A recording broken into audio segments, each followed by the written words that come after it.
Jay's McCormick, North Carolina High School, and it had spring football, and then we're quickly back with fall. Was the spring more of a tune-up for the fall? You know, I think it was. We were trying to make it a tune-up, but it was also an opportunity for the seniors to get out, get on the field and kind of get that last high school hurrah. So it was a little bit of everything, and then of course we had a break there in the middle of it for a couple weeks, with the COVID. But it was different. I'll say that it wasn't ideal, but it was good that the kids got on the field and get some opportunities, and we were excited about that, and hopefully we can get back in a routine this fall and get things back to normal. As a former member of your staff, I know the intensity can be there. Would you say the intensity for the spring was a little less, or did you guys coach the same? Well, I think we coached the same. It wasn't that we changed what we were doing, how we did it, and how we approached practice every day. The atmosphere was different. Obviously you're not going to have a full stadium on Friday nights. So we tried to keep it as close to normal as possible, but it wasn't. The coaching was the same, but the whole atmosphere around it just was different. Last year was a down year if you look at the record, which led me to ask about was it a warm-up time? Because really you had nothing to play for.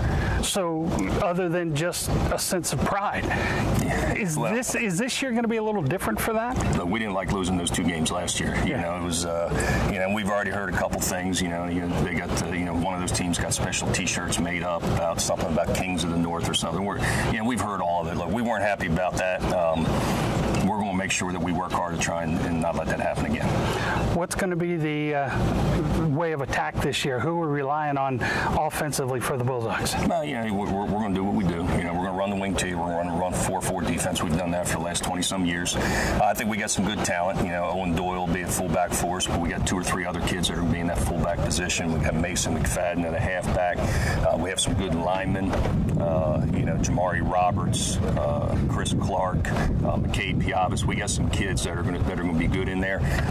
Can we come together? Can we stay focused and disciplined? Can we limit our mistakes? If we do those things, we'll be all right. Quarterback and maybe throwing the ball? So we had a couple kids at quarterback. One's a senior, TJ Bunce, and we got a sophomore kid, and we're going to let them get after it. It's Corey's job to lose or win, however you want to look at it. Right. We're excited. We got some guys that we think can play, and we're going to have some fun. Colin Joseph takes a lot of pride in his defense. So who's he going to rely on this year?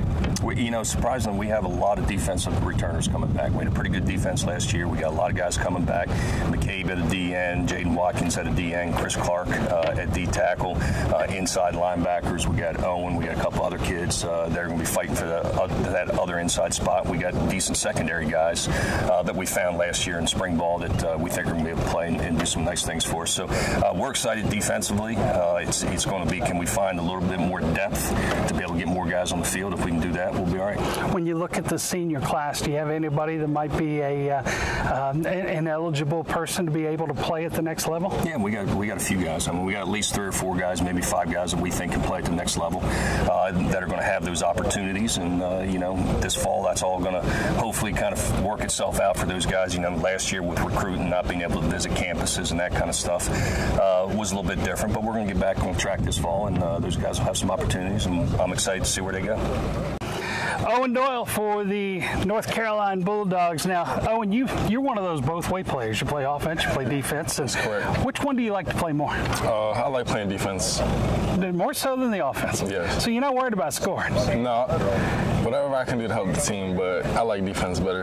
Now, last in the spring, obviously a down year as far as Bulldogs are concerned, losing a couple of games, not finishing at the top. Is that a sense of motivation for you guys this year? Oh, for sure. Just makes me want to do better this year. It's my senior year. They let seniors play last year because it was a short season. So, yeah. What's been the rallying cry in the off-season workouts? Just how we lost against Easton and Queen Anne's. I feel like we shouldn't have lost them 2 games. Well, Easton was, what, a 14-13 game or something like that? We were up the whole game, and then they scored. On that 2-point conversion. Right. So, yeah, and that one just cuts you like a knife, doesn't it? A little sense of motivation to get ready. Are there any games that you've circled when you look at the schedule this year? All of them. Every single one? Yes, sir. One game at a time. Good luck this year. All right, thank you. McCabe Piavis with us from North Carolina High, defensive end. I mean, you're going to play offense too, but defensive end is your main spot. spot, and obviously somebody that teams are circling you as somebody they have to watch out for and block for. Does that give you a sense of pride? Well, it definitely makes me feel good that hard work's paying off to putting in the weight room out on the practice field, but you know, it doesn't change what I do. I got to make the plays I need to and leave stuff to like Owen Doyle. He takes care of the middle. I'll take it outside my end. So, playing under Coach Colin Joseph, the defensive coordinator, he's a very intense guy. Do you feed off of that? Oh, absolutely. He's a huge energy boost. It's almost hysterical at times, but you can tell when he wants to get serious. Everybody else gets serious around him, and we take the heart.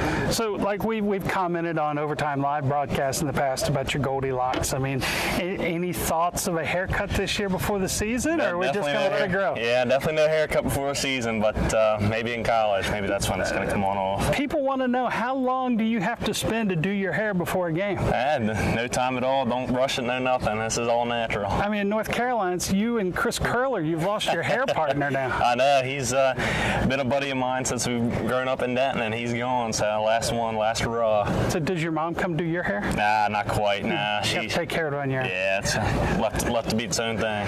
When you look at this year, what will it take to consider it a success?